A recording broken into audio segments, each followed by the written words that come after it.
Welcome back to the swamp, my friends. Today we're going to be sharing some creepy and downright unexplainable stories sent in by viewers just like you. Wow, we have made it to episode 40 of this series, and it's absolutely insane to think that we're this far into it. I can't thank you guys enough for always sending in your experiences. If you have an experience with something supernatural, paranormal, or just something unexplainable, be sure to submit your story at swampdweller.net or the email you can find in the description down below. I would love to share your story with everyone here in the swamp. It's stories like yours that help keep this channel going. Now, without further ado, let's get into these creepy stories that'll freak you out tonight.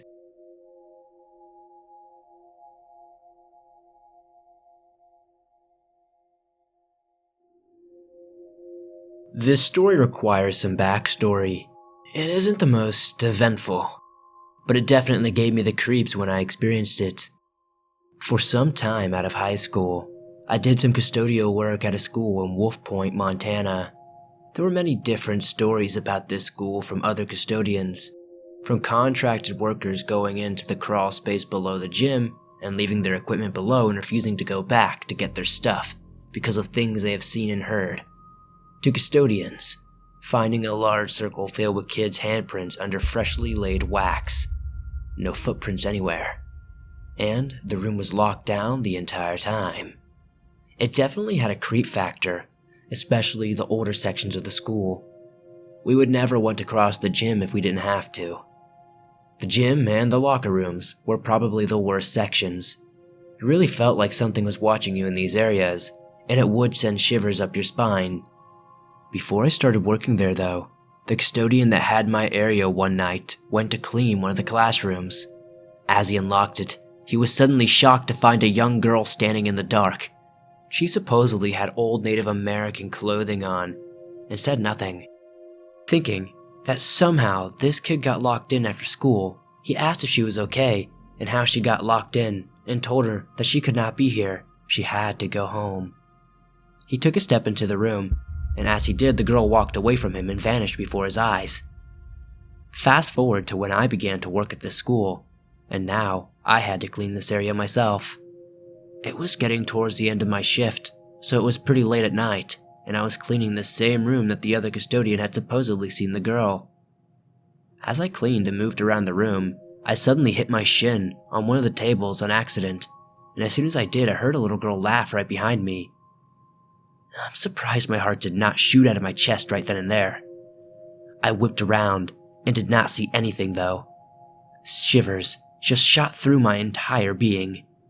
I was at a loss for explanation. I couldn't seem to find one. I finished up quickly and locked the room up. So this room also happened to be the room my mom taught in as well. I would sometimes visit the classroom and help with projects in the class. The following day of this experience, I went to visit my mom and the kids were lining up for lunch. My mom said to follow the classroom down to the lunchroom. She said that we would chat once all the kids were dropped off at lunch. The lights were off and the line of kids was about to leave when I noticed two boys at the end of the line were laughing and waving at something unseen. I asked them what they were up to. Giggling, the boys said something along the lines of, "We were just waving at her.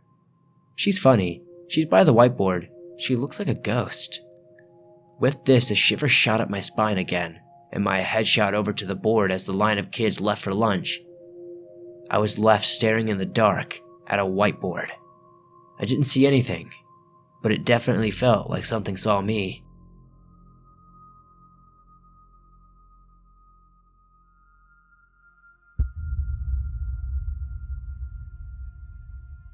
I live in Florida, and this incident happened about 3 weeks after Hurricane Irma, so not that long ago. Back in July, the ex and I had just finalized the divorce, and I moved into a gated neighborhood where every house was rented out by the same several rental company or landlords. It's a very small neighborhood with about 15 houses tops. All 15 houses are bordered around a man-made lake with the backyards facing the lake. No one really has a fenced backyard. When you walk out your back door, you see a lake in front of you and your neighbor's backyard on each side of you. Everyone in the neighborhood seemed very close. Someone was always hosting a family-friendly barbecue or having people over to watch sports. I was, or am, still depressed by my divorce. So, I never really partook in these social gatherings. The only person I got to know was my next-door neighbor, Steve, an active Navy soldier with a huge love for guns. Steve is the true hero in this nightmare. My daughter, Alice, is 4 years old, and I get her every weekend. Alice's bedroom window faces the backyard towards the lake. I spoil that girl to death. She truly is my everything, and I count down the days to the weekend every week just to be with her. That's why I was upset when Irma came and I had to go almost 3 weeks without seeing her. The weekend before the storm, she was with her mom. Then obviously, the weekend of the storm, she was with her mom. Then, on top of that, the weekend after, she had to be with her mom because my power was still out. No AC in Florida is miserable. The humidity was so bad that week that I slept in my daughter's room the whole week because she had the only room with a window that faced the lake. I opened the window, exposing just the window screen, so the wind from the lake could come and cool my room as much as possible while I slept. Eventually, the power comes back, and Alice starts visiting me again like normal. That was when the nightmare started. My daughter would complain about the singing lady, and how she doesn't like her anymore. I thought maybe she was referring to one of my ex's friends or one of the teachers at her school. Maybe there was a teacher at her school that sang to the kids and she didn't like it. That Saturday night, Alice woke up in the middle of the night screaming bloody murder. I ran into her room and turned on the light and found her hiding under her covers. I asked her what was wrong, and all she could do was point to an empty corner of her room and say, "Look, look!" There was nothing there. She was acting as if she saw a ghost. After I calmed her down, she started to talk about the singing lady again. "Please tell the singing lady not to come back. Please, Daddy, make her go away." Obviously, she's having nightmares, right? I showed her there was nothing in the closet and nothing under the bed, and that there was nothing to be afraid of. She calmed down and went back to sleep. I went back to my room and quickly fell back asleep myself. I couldn't have been asleep more than 20 minutes before Alice comes running into my room screaming, "She's back! She's back!" Alice absolutely refused to go back to her room, so I let her sleep with me. The next morning, Sunday morning, I took Alice out to breakfast, and we stopped by Target to pick up a baby monitor. I haven't used one since her mom and I were married, but I wanted to easily be able to hear if or when she started having these nightmares again, so I could respond quicker. After I set them up, I showed Alice how they worked to give her assurance that I could hear her and she was safe. That night she slept soundly and didn't make a peep all night. The following weekend, Alice had to stay with her mother again because she caught a stomach virus from one of her little friends at school. It was Saturday night, and I was sound asleep in my bed. Around 2 a.m., I heard it. A woman's voice, humming a soft nursery rhyme through the baby monitor. The humming, soft singing got louder and clearer as the voice got closer to the monitor. I wasn't dreaming. I could hear a woman softly singing lullabies in my daughter's bedroom. I had never been so scared and dumbfounded in my life. I was feeling a mixture of pure terror and disbelief. Then the voice spoke out. "Alice? Sweetie, are you awake?" Adrenaline shot through my veins. I jumped out of bed and locked my bedroom door. I picked up my cell and called Steve from next door. He didn't waste a second. As soon as I got off the phone with him, I heard him storm out of his back door screaming, "Don't fucking move!" I ran outside and found him, aiming a shotgun at a woman crouched outside my daughter's window. The one I had left open after Irma and had never closed. Steve quickly dropped his guard when he recognized the woman. It was Jean, the neighborhood maintenance woman. Steve's wife came running out after him and confirmed it was her. Jean played dumb, said she was not singing, and didn't even know my daughter's name. She said she was near my daughter's window because she was doing her weekly patrol for gators and thought she saw one approach our house from the lake. I call bullshit. That bitch was singing, and she called out to my daughter by name. Yeah, it's true that there have been a few gator spottings around the neighborhood, and yes, part of Jean's job was to patrol the lake at night and every now and then, but at 2 a.m., I obviously knew this was BS, and even though neither Steve or his wife called her out on it, I could tell from the look on their faces that they didn't believe it either. The next morning, I went over to Steve's house to thank him and tell him exactly what happened. He told me Jean and her husband had been known to be a little cuckoo, but this was by far the craziest thing that had ever happened. Steve helped me install metal bars on Alice's window that afternoon.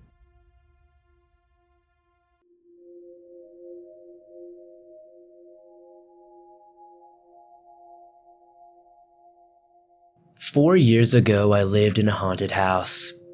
I was 22 years old, living with my now ex-partner, 2 stepchildren ages 4 and 5, my daughter aged 2, and heavily pregnant with my second child. From the get-go, I noticed little things happening. Multiple times the broom had been moved so that it was blocking the entrance to the laundry room. I once found 'Hi' written in a bowl with a small amount of excess oil from dinner that I had cooked earlier that night. Footsteps up and down the hall were very common as well. Light switches would flick on and off, but oddly enough, the lights would not come on at all. My daughter flat out refused to sleep in her room at that house. We later found out that this is where this entity liked to hang out the most, so I'm hanging clothes out on the washing line. My stepson comes over and we start chatting. I don't really remember what we were talking about, but I recall he keeps looking at the ceiling and then back to me during this conversation. Mid-chat, he says to me, "Soph, who's that man on the roof?" I look up to where his attention kept being drawn to, and obviously I can't see anything, so I'm like, "What man?" Poor kid was so confused that I couldn't see him. He goes on to point out that there is a man on the roof, and he shows me, as best as a 4-year-old can, who can't climb walls, how this man scurries at the walls to get to the ceiling. I'm pretty freaked out, remembering the weird occurrences that happened during our time at this house. A few weeks later, I'm trying to get my daughter to sleep in her own bed, so I'm laying with her. The whole time she's staring at the ceiling, directly above us. I asked her if she could see someone and she nodded. I asked her where they are, she points to the ceiling. I actually have a picture of myself and my daughter lying in that bed in that room, and it looks like there's a blur or a light surrounding or protecting her. Like, I'm totally terrified. I say screw this. I take her out to the lounge to fall asleep with me. I basically had the room shut off for the rest of our short time at that house. I contacted a medium who advised me to get a priest in to bless the house, but I decided just to move because I didn't want to mess with anything, you know? My ex was a huge skeptic up until the day we moved out. We wake up that morning and are about to take our first box out to the truck. As we're leaving our bedroom, the toilet in our suite flushes. In my opinion, that was one of the least scary things that this entity did during our time there, and he finally admits that this thing is real. Like, mate, the constant footsteps and light switches flickering weren't enough for you?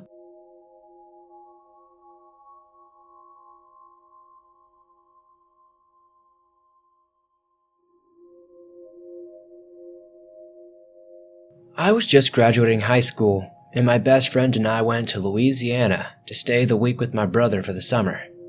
He lived in a country town called Ruston, near Louisiana Tech University. My brother had 3 male roommates. One was my cousin, and 2 others I didn't meet due to it being the summer break and all. My brother Ryan was taking some summer courses, so we left the house fairly early and left my best friend and me alone most mornings. On this particular morning, it had been raining through the night leading into the morning. Since my brother only had one bedroom to himself, my best friend and I shared the sofa. Since my brother only had one bedroom to himself, my best friend and I shared the sofa he had up against the wall in his room. I remember before we went to sleep we decided to listen to a 112 song on repeat, and slept head to toe on this small love seat sofa. It was about 6 in the morning when I heard my brother getting his stuff ready to leave for class, and when he had gone, I decided to stretch out on his bed to get some more sleep. My best friend was still asleep on the sofa, and the song was still playing on repeat from the night before. I laid on my back and started to drift away again, listening to the song on the radio. I should mention that the bed was directly across from the door. While laying in bed, I started to see a blacker than black shadow that appears in front of the bed. It's rather hard to explain since the room was already dark, and the only lights came from the buttons on the radio and DVD player, giving the room that slight green glow. This black mass grew larger and larger, and an arm-like extremity began to stick out on the side, with long fingers developing right in front of me. I was in such a shock, and tried to call out to my best friend who was dead asleep and couldn't hear me at all. I tried to sit up and realize that I couldn't move nor could I speak. The only thing I managed to do was move my head to the side to see my best friend still sleeping. I could still hear the radio playing, and before I knew it, this black mass jumped on top of me and began pushing me into the mattress. I felt a tremendous amount of pressure in my chest, and it was hard to breathe. Tears came flowing down my eyes and down the side of my face, and I couldn't do anything but murmur a prayer. Once I did that, it jumps off me backward. I don't know how I could distinguish that this was the front of the creature, but somehow I could just tell.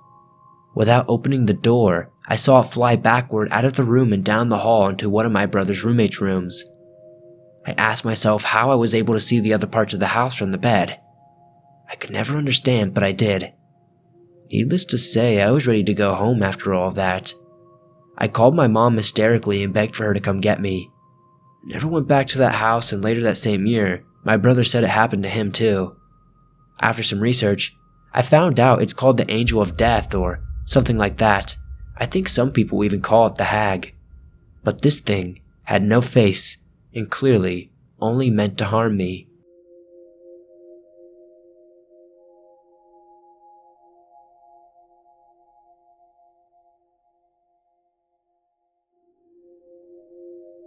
I worked as a car detailer at a dealership for a few years.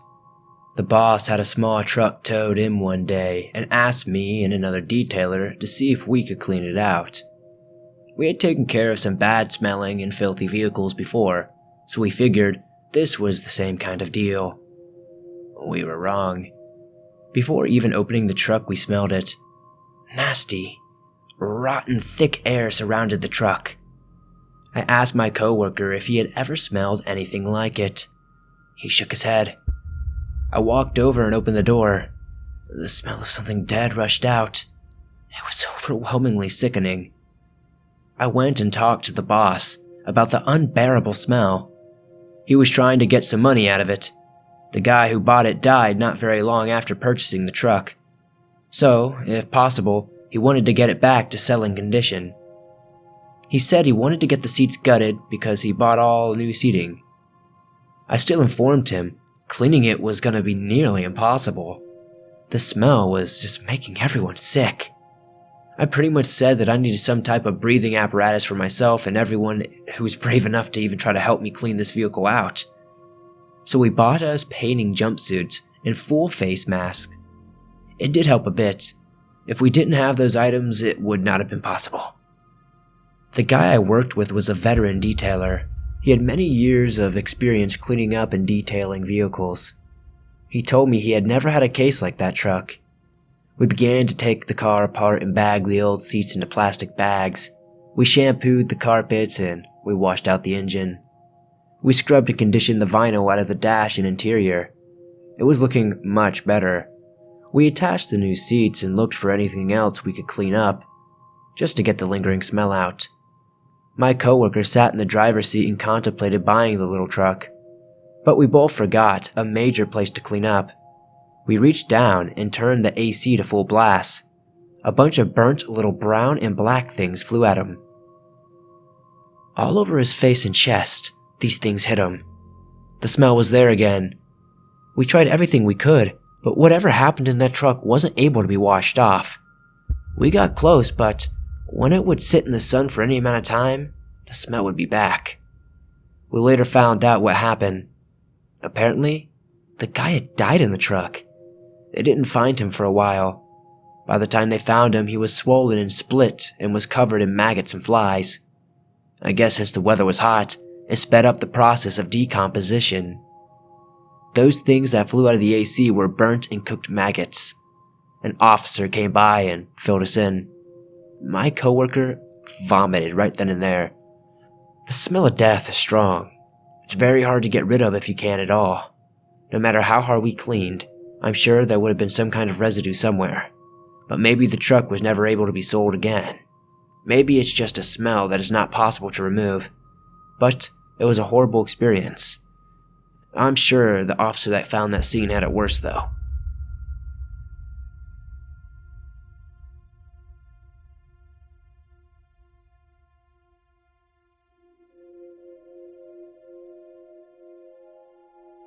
Before I start, I should mention that I am half white, half Mexican male, and this story happened to me when I was 17 years old. My family went to California for a summer vacation, and to see the family we have out there. That year, we decided to go camping in a certain park in Northern California for a few days, and being a Phoenix native, it was a much-needed break from the 120-degree heat. All was good for the first few days, until the second to last night there. A group of 5 to 6 of us were sitting by the campfire at 1 in the morning, when we noticed the forest goes dead silent around us. As we all look around at each other, questioningly, we hear the pained, blood-curdling scream of a woman saying, No, ring from the trees to the left of our camp. Not knowing what was wrong or what was going on, we kept our ears open and stayed on guard. A few moments later, we hear the same noise again, but somehow different. More inhuman this time. Like a voice being played off of a speaker. We instantly recognized it as the voice of the woman from before. Horrified, we quietly all went to our tents to hide. Eventually, we all fell into a very uneasy sleep.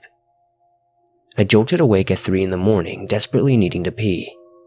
Thankfully, we were across from the outhouses, so after a quick sprint over to the outhouses and relieving myself, I hear what sounded like scratching on a tin metal roof. I immediately froze, remembering the inhuman howl from earlier that night, hoping they weren't related. Armed with only my phone, I watched the next half an hour tick down, either waiting for the sun to rise or for the sound of the scraping to stop. Suddenly, the light in the bathroom cut out. The timer for the lights had gone out, leaving me in the dark. With the faintest bit of light threatening to peek its head over from the horizon, I decided to make my break back to the tent. I made it across the dirt road to the camp when I heard it again.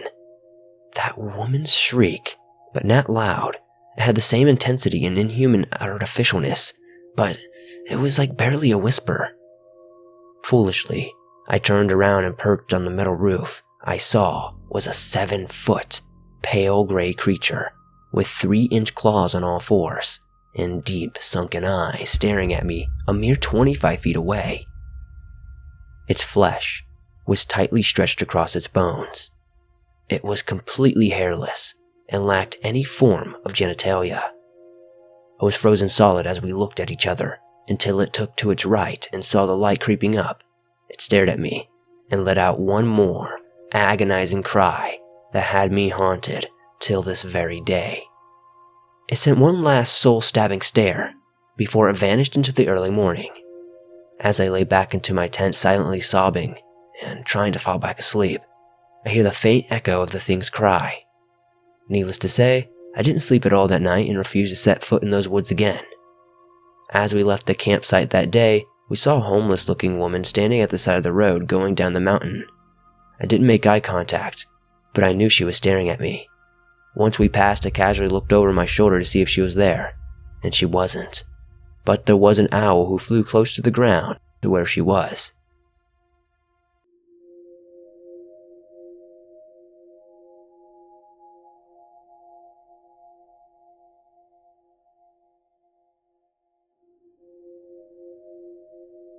So I grew up in South Jersey, very close to the Pine Barrens.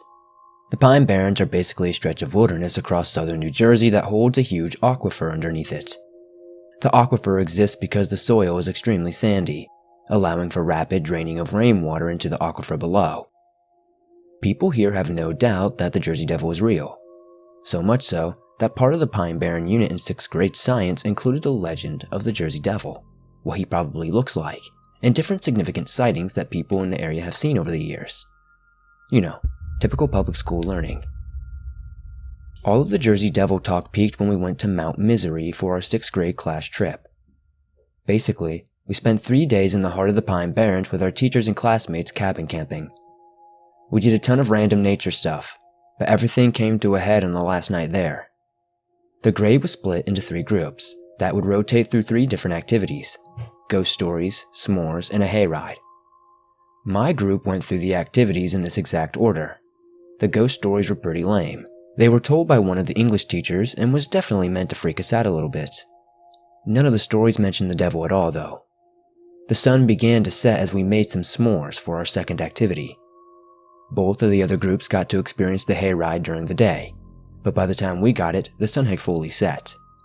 Our group loaded into the back of the hayride, which consisted of a tractor pulling a large trailer filled with hay and straw. A couple teachers joined the group, with my homeroom teacher sitting 3 people away from me, towards the front of the trailer. The tractor turned its headlights on, and we were off into the woods. Honestly, there wasn't much to see. We traveled down some sandy dirt road surrounded by trees in the pitch-black darkness. This went on for about 10 or so minutes until we finally came out to a clearing. The clearing can best be described as a bunch of sand dunes, not uncommon for the Pine Barrens, with a small pool of water at the lowest point between a couple of the dunes. The tractor pedaled along across the side of the clearing towards the dirt on the other side. Everything was fine until one of the kids on the side closest to the pool of the water shouted, "What's that thing over there drinking out of the water?" We all rushed over to look, and saw what looked to be a deformed deer. It was drinking out of the water like any other deer would, but it looked like it had long scratches along its side and had weird deformities sticking out of its back. I could see how someone could mistake these for wings, but it looked more like a strange, large black growth to me. My first thought was this was something like a teacher trying to scare us or something. After all, we literally learned about the Jersey Devil like 2 weeks prior, and we just listened to a bunch of ghost stories about an hour ago. My opinion was changed when I saw the panic in my homeroom teacher's eyes. She pushed me and a couple of other kids away from that side of the trailer and frantically was yelling at the tractor guy to speed up. She tried to hide it, but I saw her wipe tears away throughout the rest of the ride. I never got to see if that deer thing reacted to us because my teacher was holding me down away from the ride. The driver gunned it, and the teachers towards the back of the trailer frantically scanned the woods behind us with flashlights for the rest of the ride. When we got to the camp, half of us rolled out of the trailer with laughter. Surely this was a prank that the teachers put on for all the groups, right? But after talking to the other kids, we realized we were the only ones that saw this creature. I paid close attention to my teacher, and saw her pull a couple of other teachers aside and they exchanged frightened looks as she told them what we saw. My sister went on the same class trip 2 years later and they didn't even do the hayride activity at all. This happened years ago, but I've never been able to shake that encounter. The closest thing I've seen to what I saw was when Paranormal State tried to find the Jersey Devil themselves. They captured an image of a weird-looking deer on thermal cameras. I don't know if it's the Jersey Devil, but they definitely saw the same freaked-up thing that I did.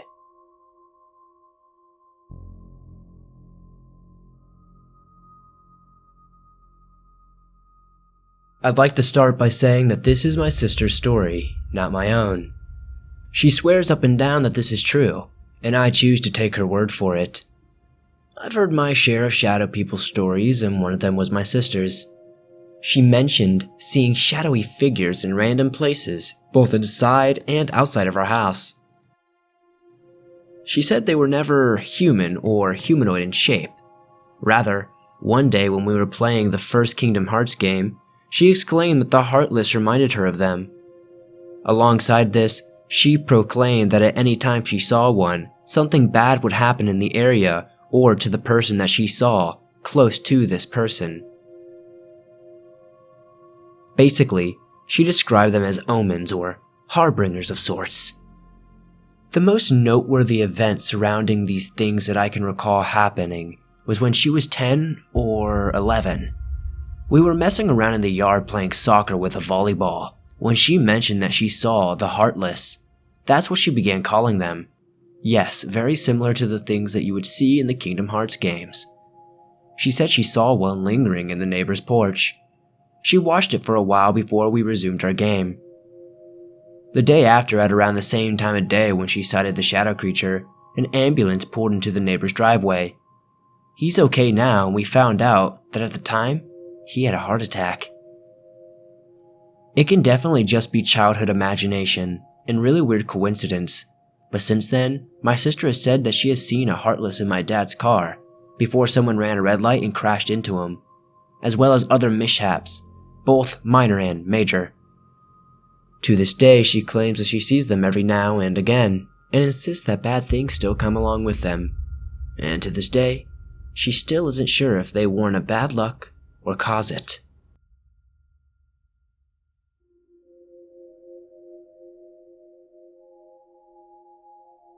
Thanks for listening to these creepy and downright unexplainable stories sent in by viewers just like you. If you have a story that you would like to share in a future video that you can't explain or might be supernatural of sorts, be sure to submit it at swampdweller.net or the email you can find in the description down below. I would love to share your story with everyone here in the swamp. It's stories like yours that help keep this show going.